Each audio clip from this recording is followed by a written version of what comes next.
What's good, everybody? It's your boy Big Nate. Welcome to Big Nate's Book Reviews, home of the best book reviews. And today we are reviewing Crime and Punishment by Fyodor Dostoevsky. So I got my doobie right here. It is ready to be sparked. And today we smoking this one for Dostoevsky. So if you got your doobie at home, needless to say, spark that. And then we got a big one, so we finna get right into it. So Crime and Punishment. Okay, this book was published 1866, which is crazy. That's like Dostoevsky a real old head. He an old head for real. He that 1800 old head. But yeah, so okay, this was kind of crazy. Check this out. So this book was one of them books that's like published serially. So it was published in like 12 monthly installments throughout the year 1866. Doobie sparked. And so this is his second full-length novel. I don't know what his first one was, but like since he was finished with his exile in Siberia, like on some, oh, that shit really happened. That shit don't even seem real. But yeah, he was literally exiled in Siberia on some fucking gulag hard labor shit. That was kind of crazy too. Okay, so he did his little time in Siberia, and this is his second book since then. But the whole thing with him getting arrested and sent to Siberia was, so check this out. Also, bro, I got this big ass fucking, I had to dress the elephant in the room, get a big ass pimple, and it's looking much better today. But you know what? Fuck it. Sometimes people get pimples. That's life. And I'll still take your bitch. Ooh. Matter of fact, it's me and bro against the world. Fuck all y'all. But anyway, he was doing crimes or whatever. Crimes being, I think he was like looking at banned books. He was like looking and discussing at banned books. And so he got sentenced to, actually it was like originally death, to the point where that he was, for real, like as far as I know, he was getting like walked out to the ditch that they was finna shoot him in, like on his knees, trigger fucking cocked, and they was about to blast him. And then at the last second, oop, oop, oop, oop, message from the czar saying, you know what, he good, exile him to Siberia instead. So, and apparently this is like a thing. This is a thing they did where they would like do mock executions or whatever it is, so that like how they just set it up like that. But anyway, I think that it's pretty safe to say that like fundamentally changed Dostoevsky's life, and I think a lot of that experience is shown in Crime and Punishment. It has influenced Crime and Punishment as well as all his later works. And just on some other fucked up shit real quick, because this is kind of funny, not funny, but I'm pretty sure he like contracted like severe epilepsy after like as a result of that event, which is fucked up. And epilepsy is like kind of all throughout. I've read like a few of his books, and I swear each one of them had some epileptic like some season ass motherfucker. So anywho, yeah, just some fun background. There's a lot more I could say, but we finna get right into this. Okay, so this book is about this 23-year-old dude, student, Raskolnikov. And Raskolnikov, in the beginning of the book, he's like, you kind of catch him in the middle. And I think that's actually a feature of epics, is they kind of start in the middle. So I don't know if it's like, whatever, that's neither here nor there. But the book starts with him having been sort of possessed by this idea for a couple months now, where he's basically thinking about murdering this old pawnbroker, and he's finna hit a lick on this bitch. He's gonna axe murder her, rob her for all she got, and then use the money to I'll get into that later. But yeah, that's basically what he's finna do. And then sort of long story short, he does it, and the rest of the book is just like his psychological moral aftermath, and it is just pure mental anguish. It is torment, and he's sort of throughout the book he's sort of dealing with all these things, like a lot of like philosophical dilemmas and like his own, yeah, like what it's just, that's what the book is about, him sort of coming to terms, toiling with what he's done and why he feels the way that he does about everything. So like that's the book in a nutshell, and we finna get right into it. So to me, doobie sparks, for me, what this book is I think, if you ask me, if you want me to keep it 100 with you, and this is me. This is not like true. This is my interpretation of what this book is. This is like an argument on my part, you could say. But I think this book is Dostoevsky's like response to objection to this moral idea of utilitarianism. And like, I'm not trying to lecture y'all on this shit. Half of y'all probably know about this in the first place, but utilitarianism is basically this like sort of rational approach to morality, logical, rational, cold, abstract approach to morality, where you basically want to, and it's actually pretty simple and it's quite intuitive. You want to just maximize the amount of happiness in the world, the amount of well-being, and you want to minimize the amount of suffering. Like that's straight up what it is. But the thing with utilitarianism, and I hate to be doing this to you right now, but just stick with me, and I'm gonna get back to the book. the thing with utilitarianism, for those that don't know, kind of lead to some counterintuitive conclusions that aren't really super gravy. They're not very cool. So like you can be okay. So if you've heard of the trolley problem, you've probably like forgive me, but I'm gonna tell it to you again for those that don't know. Imagine a trolley. This is like a utilitarian thought experiment. Imagine a trolley is coming down and it's finna run over like 5 innocent people for whatever reason. They've been tied to the tracks. Trolley is along coming, and yeah, if you don't stop anything, then they finna get run over. And to the right next to you, is somebody who, like, whatever, just the logistics don't matter, right? But there's this dude next to you, say he happens to be carrying something like something big and heavy, a piece of metal, and if you were to push him, it would derail the trolley. So you would kill him, but you'd save the 5 innocent people. And real quick, to the people right now, because you ask this to people, and sometimes they're like, I would find a different way to do it, or like, this not realistic. Why would there be? That's not the point, bro. The point isn't the logistics. It's trying to pit your two moral intuitions you have and make you pick between them. Like, you don't gotta get into the fucking logistics. So anyway, you push this fool, right? Well, okay, that's the question, right? Do you push this dude? The instinct is, nah, that's fucked up. Like, I wouldn't do that. Or like, you get it, like, he didn't do it. It's not their fault. It's that they didn't do anything. But at the same time, it's neither there. Okay, so at the end, the point being here, where it's like, this is utilitarianism. It's almost basically like moral arithmetic, where it's like, at the end of the day, bottom line, would you rather save 5 innocent lives, or would you rather lose 5 innocent lives or 1 innocent life? And yeah, maybe at the cost of whatever. If I post, it's like, obviously you would want to save the 5 people. Like, sure you gotta, like, 1 innocent person get killed, but better than 5 people, right? Like, that's like the rationalistic sort of logical way of looking at it. But and then the objection to utilitarianism is like, okay, anyway, Raskolnikov from the very beginning, right? He's like thinking this through. And he's like, all right, dude, this lady's like an old bitch, low key. She is mean as fuck. Like, she has this stepdaughter that she like beats the fuck out of her. She's not even step. I think it's just a normal daughter.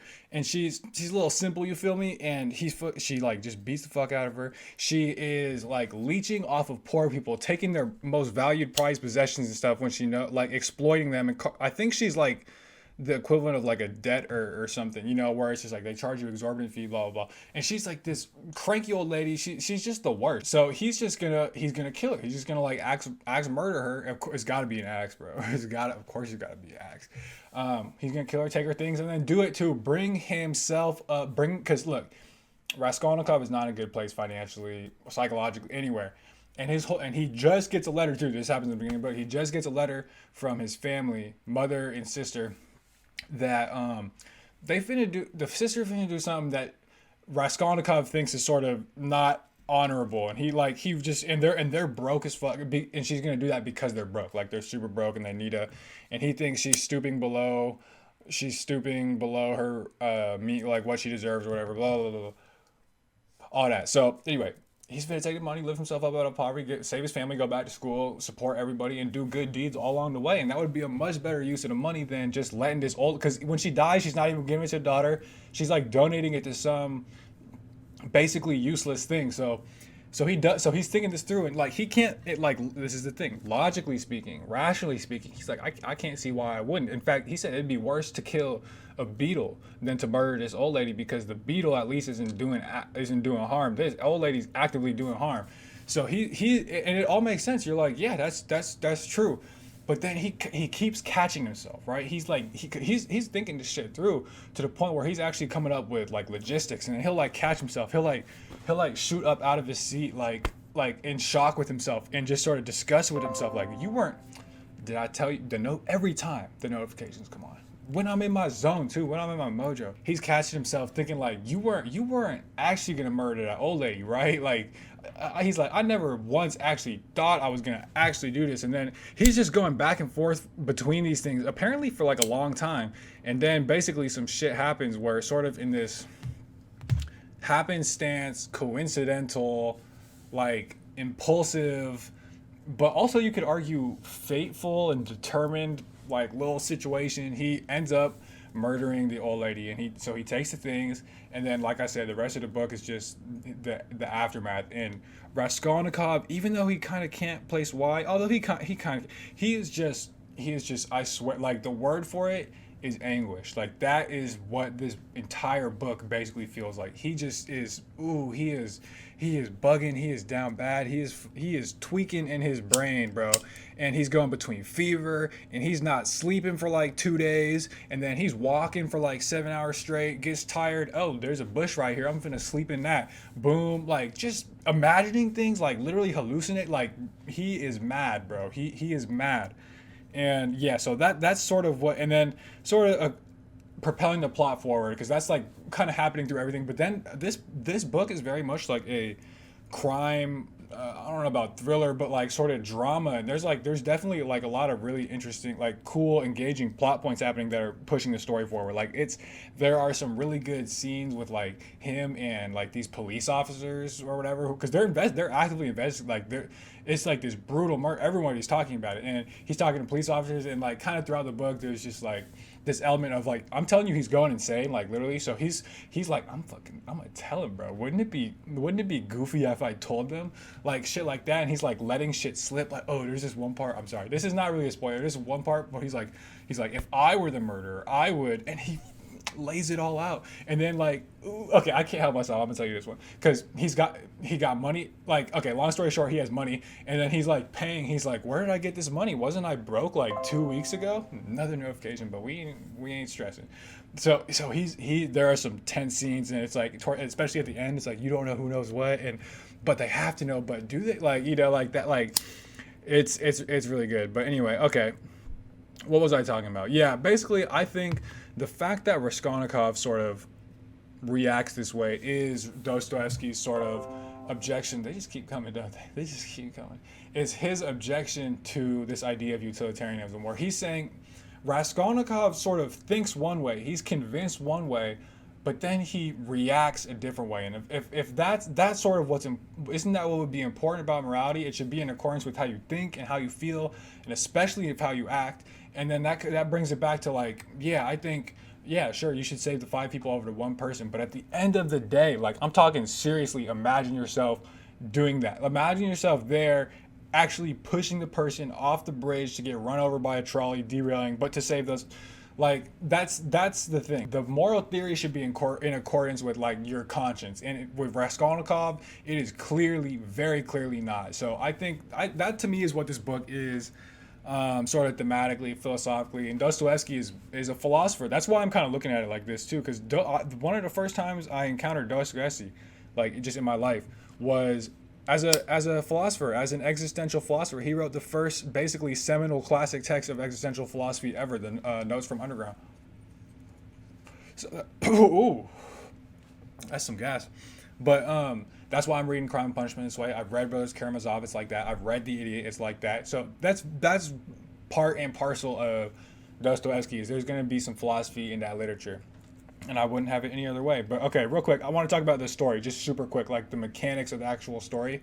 Characters, awesome. It's told from third person omniscient, and thank God he did that, because at one point it wasn't. When he was writing this book, at one point it was like first person, had to be third person omniscient. First off, all the best books, in my opinion, all the masterpieces of literature, third person, because it lets you get into the mind of so many different people. And I'm so glad Dostoevsky did that, because there are some awesome characters in this book besides Raskolnikov. Like, they are some of my favorite. They are what make this book as well. So characters on point, setting crazy on point, dude. Because he is, what this book does. This is one of the better things that this book does, I think, is his use of setting, because everything you are going, like, this book takes place from like dirty, damp tavern, like dark tavern, to like a cramped, messy, crowded, dirty apartment, to the hot streets that are dusty and dirty and trash everywhere and dirty ass water collecting in pool. Like, just, it is disgusting basically here. And he does a lot on social commentary on like St. Petersburg and poverty and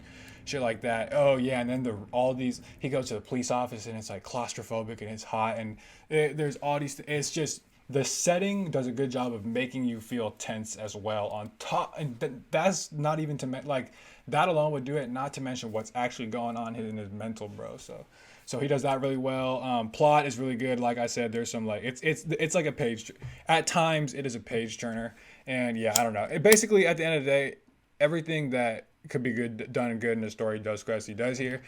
So, okay, I'm gonna give my rating real quick, which is sort of obviously A plus. But sort of that being said, I'm gonna talk about my critiques right now because A plus, it's hard for me. I've been struggling with like this actual rating system. Like, does it make sense? Like, is it fair to have rated Crime and Punishment as the same as like a little? I did give a little life in A plus. Honestly, I'd give it an A minus. But even something like Pachinko, I don't know, because because part of the thing is the historical context, or like, yeah, just how Crime and Punishment has what is it, weared the weathers of history, whatever, you know what I'm talking about. So anyway, A plus. But the writing kind of it kind of sucks, bro. I'm not gonna lie.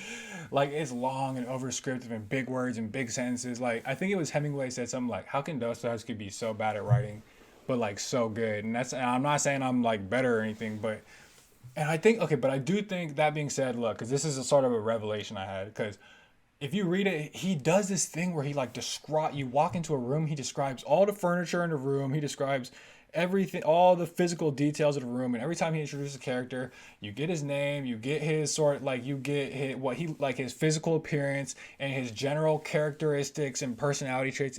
And it becomes a lot. And he does like he says like when it so it's almost like stage directions, but to me I actually think this should be read almost as a piece of like theater, drama, play, whatever, because honestly it really is like he does sort of like describe like what a set would look like. It takes place from scene to scene. There are long sort of like monologues, like Shakespearean monologues, and two, he has like the scene directions and shit like that, and like the character descriptions are almost like character descriptions you would see in a script or something. So honestly, I think this should be read as a play, and I think it'll make like the over descriptions and stuff like that be less of a critique, if that's how it's supposed to be sort of pictured and imagined and read and stuff like that. So anyway, I think that's it for today. Honestly, I could say so much more, and look, we down. Look, that's like, boom. That's how you know it's done. So anyway, follow me on Instagram at Big Nate's Book Reviews. Follow me on Twitter at Big Nate Reviews. I mean, don't be a square. Like, why would you not do that? Like, I'm being one. Like, why would you not do that? So anyway, obviously hit that like and subscribe and comment too. I be putting all this work, and you for real just finna not hit that like. It's like it's you click a button, bro. Like, you move the cursor and you click a button.